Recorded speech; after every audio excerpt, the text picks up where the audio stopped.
Then I hear the words of the Rasta man say,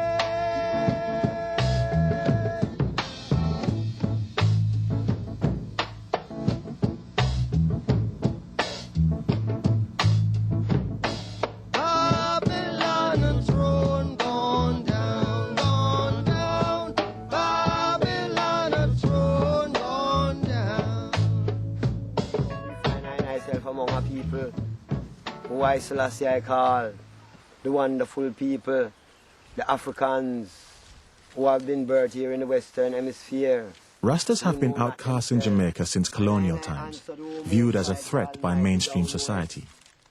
Their alternative philosophy is based on a rereading of the Bible, which sees black people in the West as exiles from their African homeland, and Emperor Haile Selassie of Ethiopia as the true Messiah. Bob passionately embraced these ideas. Well, I've been a Rasta from ever since, you know, but it's not how long I've been a Rasta, it's how long it takes to grow up. Because what he is what he is, from beginning to the end, he can never change. So we're just Rasta from creation, you know. 2,000 years of history.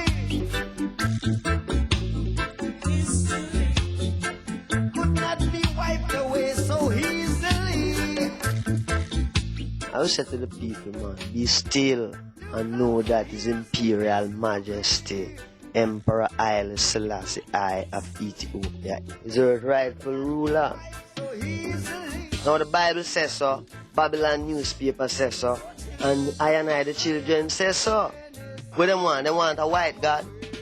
Well, God come black. This is the science train is coming our way. Got the ticket to thank the Lord. I'm a Rasta, and I know I want to live near my father, and my father lives in Ethiopia. So I must live where my father is. One of the early slogans of Rasta was, "The mother forsake your father, forsake your, Rasta will take you." And Bob would have heard this. And on all the campsites, he, Selassie, definitely became the father figure for Bob in a personal sense. Bob felt a special affinity for Selassie based on his rejection by his father. Captain Norval Marley, Bob's father, was a white Jamaican who had supervised the colonial farmlands for the British Crown. He got a local teenager pregnant, married her, and left. And that was all Bob ever knew of him. You know, Bob's father being a white person, his mother being a black person, in those days it was a kind of reproach situation. Reproaches came down both sides of the fence. You should never have gotten a black woman pregnant. You should never be pregnant by a white man. So that child is kind of a child that is, you know, not saying not wanted, but scared off.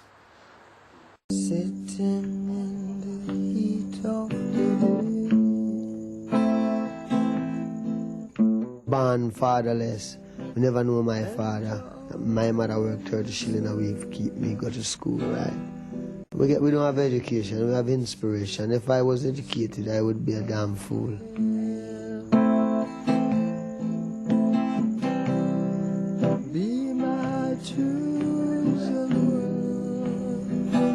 I think what really contributed to Bob being who he was the fact that he grew up in the country, that he used to farm, and he had that sort of innate intelligence that, you know, you have to put in to take out. But if you grow up in an urban environment, the only thing between you and what you want is money. Anything you want is available immediately.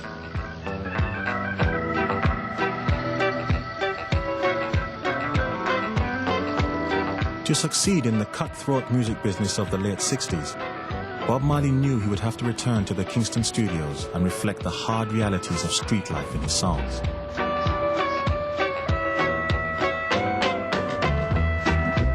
No sun will shine over my day today. No sun will shine. The high yellow moon won't come out.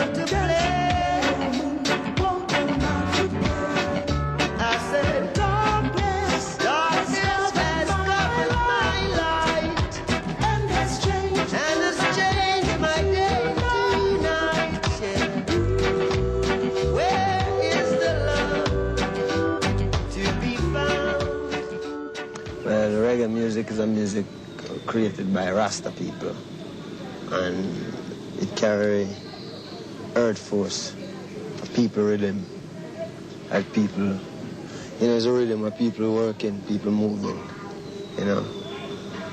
Well, we play music, you know, and we don't play for suit critics. We play what we want to play, when we want to play it, how we want to play it. And we have a reason why we play it too. You concrete jungle, man, you got to do your best. Oh. The local recording industry was highly competitive, full of ambitious and talented vocal groups, of which the Wailers were just one.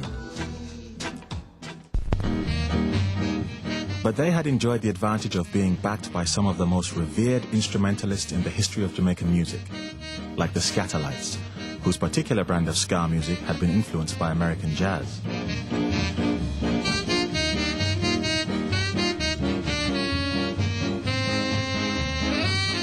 However, for all Jamaican artists at that time, making music was one thing, getting properly paid for it quite another. The producers weren't paying the artists the justice that was due them, and a lot of people couldn't take that. They got frustrated and backed out of it. A lot of them. The Wailers didn't. The Wailers decided that known frustration ain't gonna stop the Wailers. So we took frustration as an inspiration to write songs to get us out of the frustrations. The Kingston music business was not sympathetic to rebellious young musicians in the late 60s, especially not those like Bob Marley and the Wailers, who were both Rastafarians and rude boys. This is my heart to rock you still. Recording studios, pressing plants, and even radio stations were in the hands of people who didn't want to give Rastas and Rudies any kind of platform. But the Wailers were desperate for airplay and took matters into their own hands. It was a kind of a struggle, and if a guy shut the door in your face, you gotta find a way to open that door, you know. So sometimes people get roughed up, you know, because you're trying to stop something that is progressive and you don't have a reason to. Why are you trying to hold down the Wailers' music? You can't say why. Why do you play other people's music but you don't want to play the Wailers' music? You don't say why. Well, we're going to tell you to play it, or you ain't going to work to play nothing. So if you're going to work, remember, you're going to play the Wailers, or when we're going to meet you coming out of work. And we're going to make sure you don't go back to work unless you play the Wailers. Whether we meant it or not, that's how we got some radio play. He's I, superstar, Mr. Music, Bob Marley. Yes, my friend, we're in the streets again. Yes, my friend, and set me free.